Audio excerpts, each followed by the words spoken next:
இறுதியாகத்தான் தீர்ப்பை இவர்கள் வழங்குவார்கள். இந்த நாடகத்தின் பெயர் ஆஹா அருமையான தீர்ப்பு. இப்பொழுது நாடகம் தொடங்குகிறது.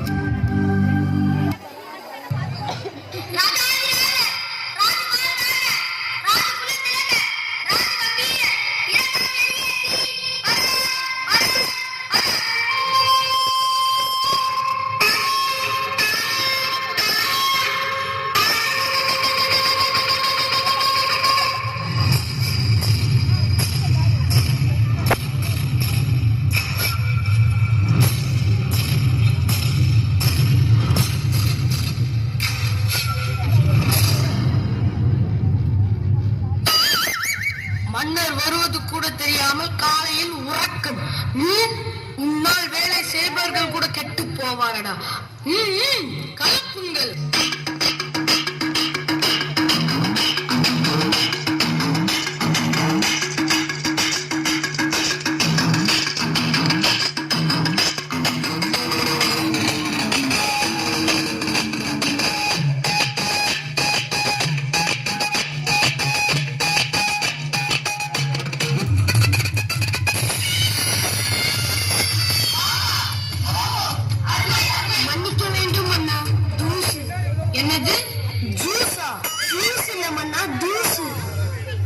மறுபடியும் எடுத்து விடாதரா, மன்னர் பாவம்.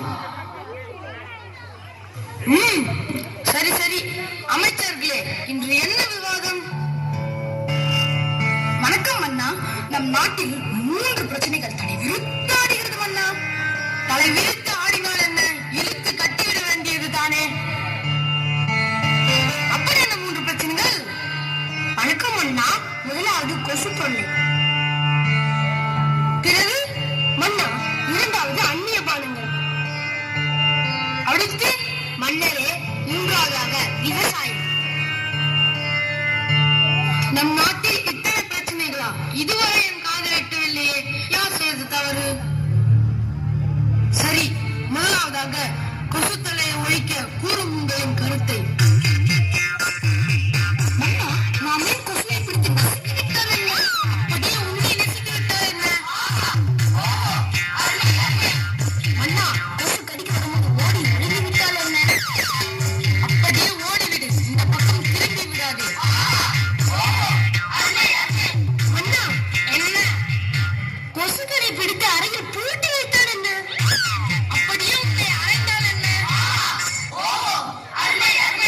அமைச்சரே, தாங்களின் கருத்து? மன்னா,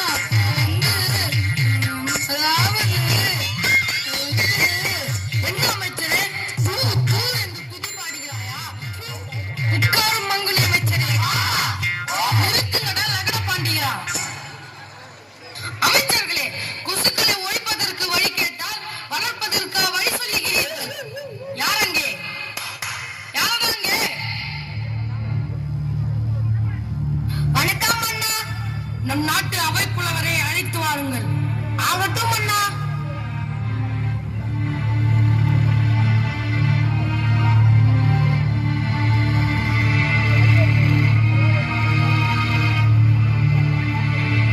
புலவரே, வருக வருக. வணக்கம் அண்ணா. தாங்கள் அழைத்ததன் நோக்கம்? புலவரே, நம் நாட்டில் கொசு தொல்லை அதிகமாக இருக்கிறது. அதை ஒழிப்பதற்கு கூறும் உங்களின் கருத்தை.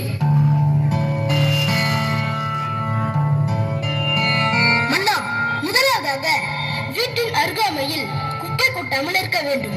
மக்கள் இதை ஏற்றுக்கொள்வார்களா? நீ என் அமைச்சர் அல்லவா? சற்று யோசிக்க வேண்டிய சிந்தனை.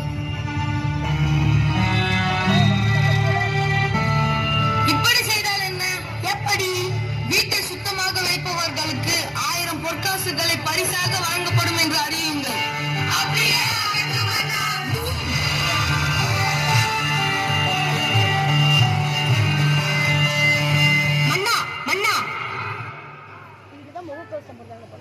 என்ன, தங்களை காண ஜாக்சன் துரை வந்துள்ளார் மன்னா.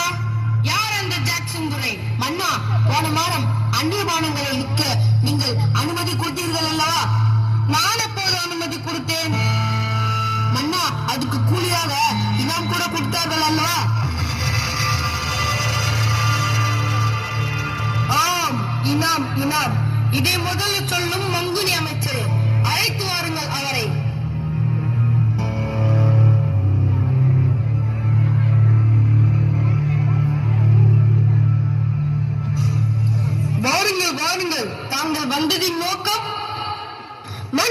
எங்கள் நாட்டில் எங்கள் பானங்களை விற்பனை செய்ய கூடுதலாக அனுமதி பெற வேண்டும் மன்னா.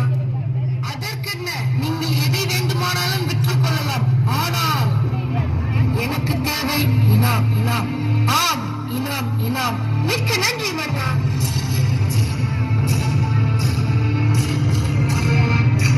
மன்னா, மன்னா, இத பார்த்தீர்களா?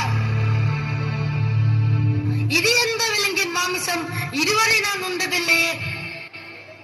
யார் அங்கே? இதை மத்திய உணவில் சேர்த்துக் கொள்ளுங்கள். மன்னா, சற்று பொறுங்கள். இது ஒன்றும் விலங்கின் மாமிசம் அல்ல. அக்கமாலா கட்சி குடித்ததால் கெட்டுப்போன மனித உடல் உறுப்புகள். அப்படியா? நம் ஆட்சியில் இது போன்ற தவறா? ஆமண்ணா, தாங்கள் இனமுக்கு ஆசைப்பட்டதால் வந்த விளைவுகள் மன்னா. அமைச்சர்களே, இதை விரைவில் தடை செய்ய வழிகள் தான் என்ன? ஒன்றை வாங்க, ஒன்றை இலவசமாக தந்தால் என்ன? அதோடு உன்னையும் இலவசமாக தந்தால் என்ன? மன்னா, குடிப்பதற்கு பதிலாக குளித்து விட்டால் என்ன? அப்படியே உன்னை எரித்து விட்டால் என்ன? மன்னா, நம் நாட்டு எதிரிகள் மீது தெளித்து விட்டால் என்ன? அப்படியே உன்னை துரத்தி விட்டால் என்ன? அமைச்சரே, தாங்களின் கருத்து? மன்னா,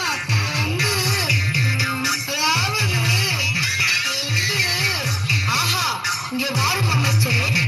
எப்பொழுது பார்த்தாலும் வந்து வந்து.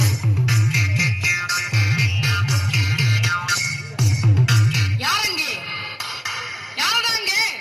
அழைத்து வாருங்கள் தென்னாலிராமனை.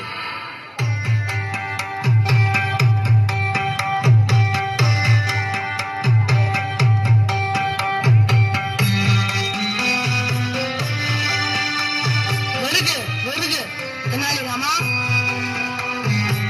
வணக்கம் மன்னா. தாங்கள் என்னை அழைத்ததன் நோக்கம்? தெனாலிராமா, நம் நாட்டில் அந்நிய பானங்களை விற்பனை செய்ததால் மக்கள் அதை குடித்து குடித்து அவர்களுடைய உடல் உறுப்புகள் கெட்டு போகிறது. அதை தடை செய்ய வழிகள் கூறுங்களேன். மன்னரே, இதை தடை செய்ய 2 வழிகள் உண்டு. முதலாவதாக தண்ணீர் குடிப்பதை நிறுத்த வேண்டும். இரண்டாவதாக மின்சாரத்தை தடை செய்ய வேண்டும். இந்த 2ஐயும் தடை செய்தால் நம் நாட்டில் அந்நிய பானங்களை அறவே ஒழித்து விடலாம் அண்ணா.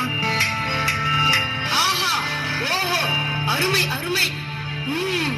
அமைச்சர்களே, தெனாலிராமன் கூறியதை போல் அந்நிய பானங்களை தயாரிக்கும் நிறுவனங்களுக்கு தண்ணீரையும் மின்சாரத்தையும் தடை செய்து விடுங்கள். அப்படியே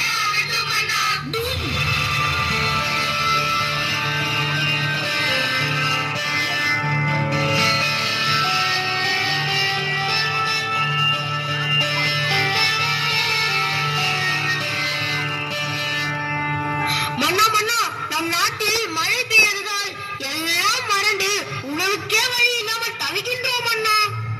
என்ன, நம் நாட்டில் விவசாயிகள் பட்டினியா? இது என் ஆட்சிக்கல்லவா அவமானம். அமைச்சர்களே, விவசாயம் நம் நாட்டின் முதுகெலும்பென்றால் காந்தி. அதை போல் நம் விவசாயிகளுக்கு உடனடியாக தீர்வு காண வேண்டும். அழைத்து வாருங்கள் தெனாலிராமனை. மன்னா, ஏன் தெனாலிராமன்? எங்கள் கருத்தையும் கேட்கலாமே. உங்கள் கருத்தா? அது சிந்திக்க அல்ல, சிரிக்க. அப்படி என்ன தெனாலிராமனுக்கு புலமை? மன்னரிடமே கேள்வி கேட்கிறாயா? ஏன் நமக்குள் வாதம்? தெனாலிராமனிடம் 10 கேள்விகள் கேட்போம். அதற்கு விடைகள் சரியாக கூறிவிட்டால் அவரே அறிவில் சிறந்தவர் என்று ஏற்றுக்கொள்ளலாமா? அப்படியே அழைத்து வாருங்கள் தெனாலிராமனை.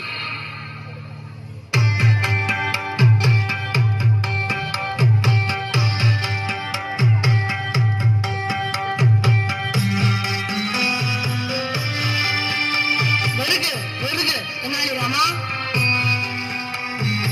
வணக்கம் மன்னா. தாங்கள் என்னை அழைத்ததன் நோக்கம்? தெனாலிராமா, உன் புலமையை நிரூபிக்க 10 கேள்விகள் கேட்கப் போகிறேன். அதற்கு சரியாக பதில் கூறிவிட்டால் நீங்கள் புலமை உள்ளவர் என்று அறிவிக்கப் போகிறேன்.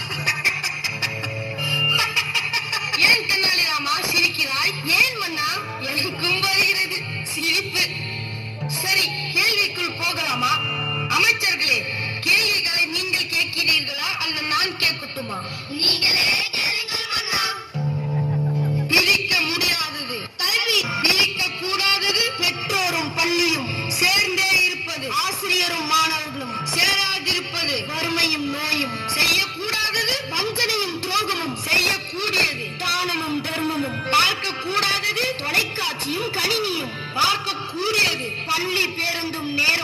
அறிவுக்கு கல்வி, பள்ளிக்கு ஆஹா ஆஹா, அருமை அருமை.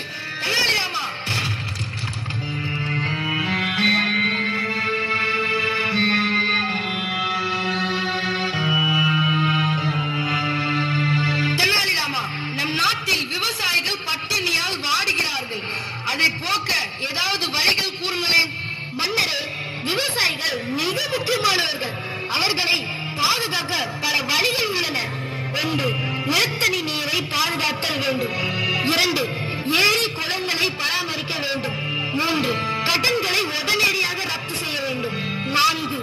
விவசாயிகள் உற்பத்தி செய்யும் பொருட்களை அவர்களே விலை நிர்ணயம் செய்ய வேண்டும். 5. மின்சாரம் இலவசமாக வழங்க வேண்டும். 6.